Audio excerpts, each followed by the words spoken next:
Hola jóvenes, es un gusto volver a estar con ustedes, a platicar sobre este video de contextualización que prácticamente ya nos introduce en el primer tema del módulo número 3. Ya vimos en el primer módulo las nociones introductorias al saber filosófico. En el segundo módulo centramos toda la reflexión alrededor del ser humano, y en este tercer módulo vamos a centrar nuestra reflexión en el tema de la realidad. Es un tema sumamente interesante, sobre todo a partir del detonante que ustedes tuvieron para elaborar sus comentarios en el blog.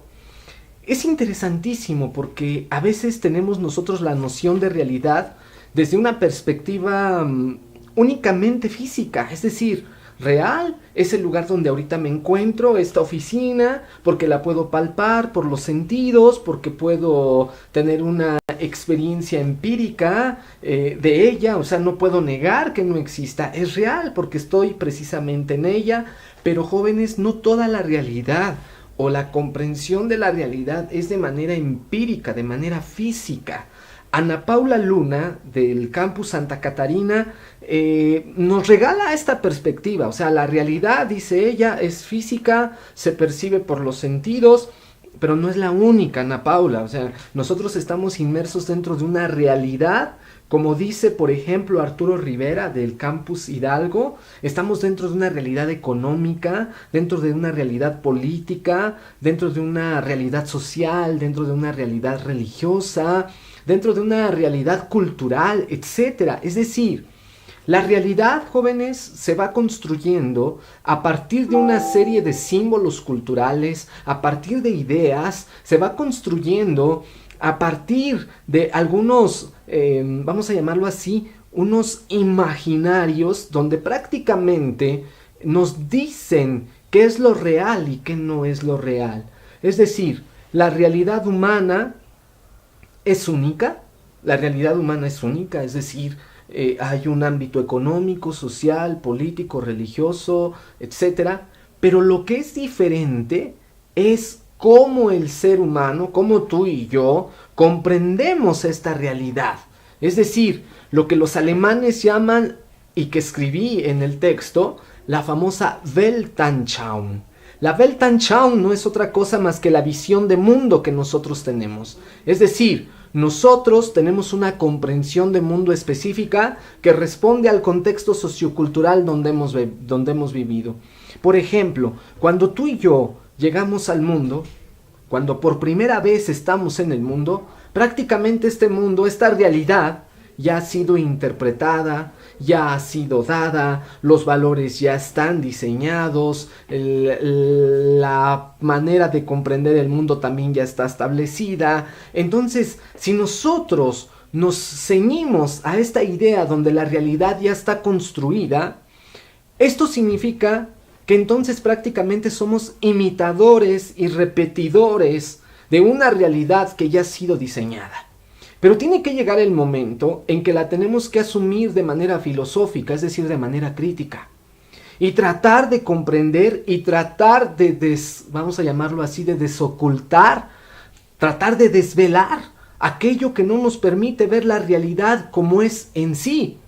Tenemos que hacer un ejercicio de reflexión, de análisis y de crítica para poder notar dónde prácticamente está el diseño de una realidad que es ajena a nosotros y que muchas veces nos violenta. Hoy, para nadie es un engaño el decir que la realidad está conformada prácticamente por lo que los imaginarios políticos, sociales, culturales, científicos nos regalan. Es decir, estas ideas donde prácticamente nos dicen qué es lo bueno, qué es lo malo, qué es el éxito, qué es la fama, qué es el poder, qué es la felicidad, etc. De hecho, si nosotros somos realistas, en el mundo posmoderno, quien tiene el poder muchas veces para diseñar nuestra forma de pensar es los medios de comunicación y el consumo. O sea, prácticamente los medios de comunicación van diseñando, por ejemplo, necesidades que muchas veces no lo son, y que nosotros las tomamos como tales, es decir, nos van diseñando, nos van orientando una manera de comprender lo real, nos van inculcando una Weltanschauung. No solamente los medios de comunicación, sino también la educación, sino también la cultura misma. Es decir, si nosotros hacemos un ejercicio crítico filosófico, podemos quitar todo aquello que nos han dicho, lo que la realidad es, y prácticamente nos podemos quedar desnudos completamente. Es decir, no hay nada, porque muchas veces no es algo que nosotros podamos emitir, sino que todo nos viene desde afuera. Nos diseñamos desde afuera, eligen por nosotros, nos dicen que por dónde hay que caminar, qué es lo que hay que hablar, qué es lo que hay que pensar para estar en élite, para estar en mundo, ¿no? Y aquí es donde entra la filosofía, es decir, los límites, poner límites y tratar de recuperar este espacio, esta dimensión crítica del ser humano para poder detenerte y decir, a ver, espérate. O sea, tengo que dejar de subjetivarme, tengo que dejar de ser un sujeto a partir de lo que todo el mundo me dice, sino a ver, yo qué digo, a ver, cuáles son los límites, los alcances de los medios de comunicación, de la cultura, de la ciencia, de la educación, de la moral tradicional. A ver, espérate. Ese es el reto, ese es el objetivo de esta actividad, que logres comprender qué de ti, qué de la realidad misma ha sido diseñada por otros, ha sido diseñada por un sistema. Y en este sentido, yo y tú, o sea, es el objetivo. Tú, ¿qué tanto necesariamente, qué tanto tú críticamente has diseñado a partir de tu propia visión de mundo una realidad, una comprensión de realidad concreta?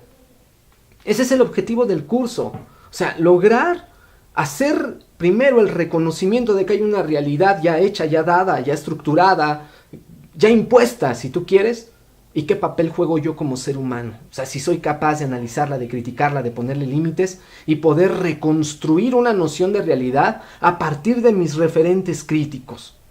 O sea, yo no estoy diciendo que no sea positiva la cultura, los símbolos culturales, ¿no? Son fundamentales. En eso José Arturo Jiménez de Cumbres, o sea, acierta muy bien cuando él dice que precisamente la realidad se construye por el contexto y la cultura, pero que nosotros, mediante nuestro análisis subjetivo, somos capaces de construir realidades. Eso lo creo muy bien.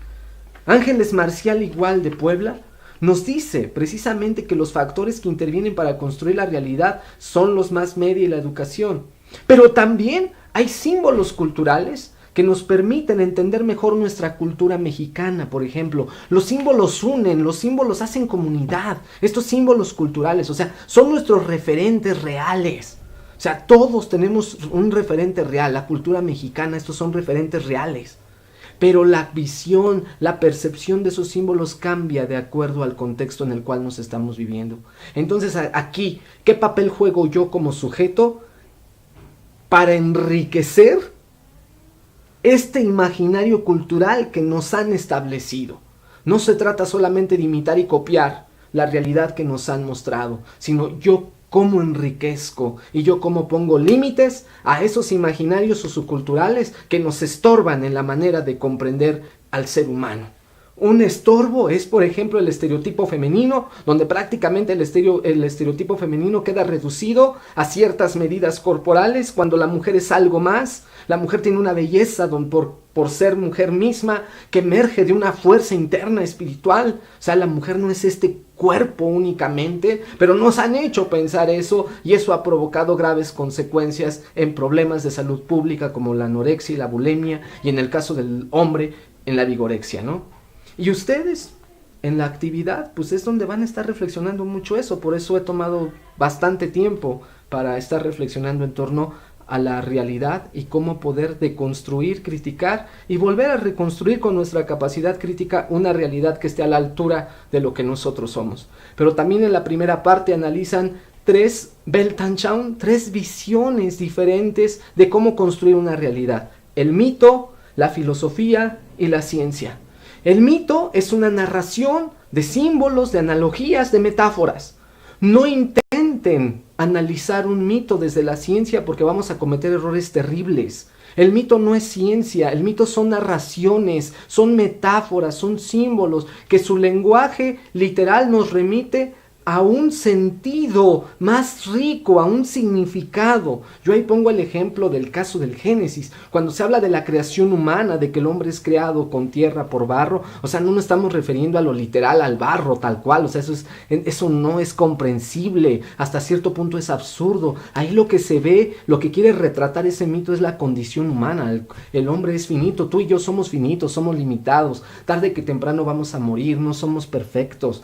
Somos hombres y mujeres de instintos, de pasiones, de perversiones, de emociones, pero también tenemos racionalidad y creatividad. Es lo que quiere decir el mito, es lo que nos quiere dar a comprender el significado del texto. No encuentren ahí respuestas científicas. Es muy diferente a la filosofía, porque la filosofía, a partir de la razón, sin metáforas, sin símbolos, va a tratar de comprender cómo se construye esta realidad física en la que estamos. Es decir, si esta realidad en la cual nosotros viviendo es permanente, como decía Parménides, o siempre está cambiando, como dice Heráclito, ¿no? Está en continuo devenir. Y por supuesto que está en continuo devenir, porque las ideas, los conceptos, los símbolos, la manera de vivir va cambiando. A no ser que, como Hegel, digamos, ¿no?, que la construcción de la realidad se da a partir de la sola razón, es decir, que la cultura, la política, lo social, lo educativo es construcción de la razón.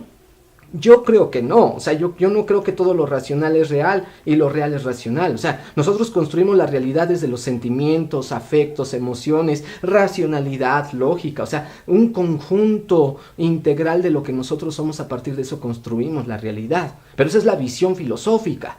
Pero también tenemos la versión científica, donde nos dicen que el origen de la realidad pues es de manera biológica. El ser humano viene del mono, del chango, ¿no? Decía Darwin, por selección natural. No lo podemos negar, hay una visión científica que nos dice cómo se construye esta realidad, que la realidad humana está compuesta por un cerebro y que el cerebro tiene procesos físico-químico-biológicos. O sea, esta es la ciencia que, a partir de la aplicación del método científico, trata de construir una noción de realidad. Las ciencias sociales también tienen otra manera de construcción de realidad y de análisis de construcción de la realidad, donde no necesariamente aplican el método científico, aplican el método hermenéutico de la interpretación de la realidad. ¿Cómo es que históricamente llegamos a ser lo que hoy somos? ¿Cómo es que históricamente nosotros hemos vivido a partir de imaginarios, de ideas, ¿no?, que dan sentido, que nos permiten optar, elegir, tomar decisiones en la vida? Ese es el tema, jóvenes. Espero que haya sido claro este contexto del tema, este video. Y cualquier duda, al correo electrónico, no lo dudes. Ahí te estaré esperando para poder esclarecer lo que pueda. Muchas gracias. Ánimo y que tengas un extraordinario cierre de exámenes y un extraordinario cierre de semana.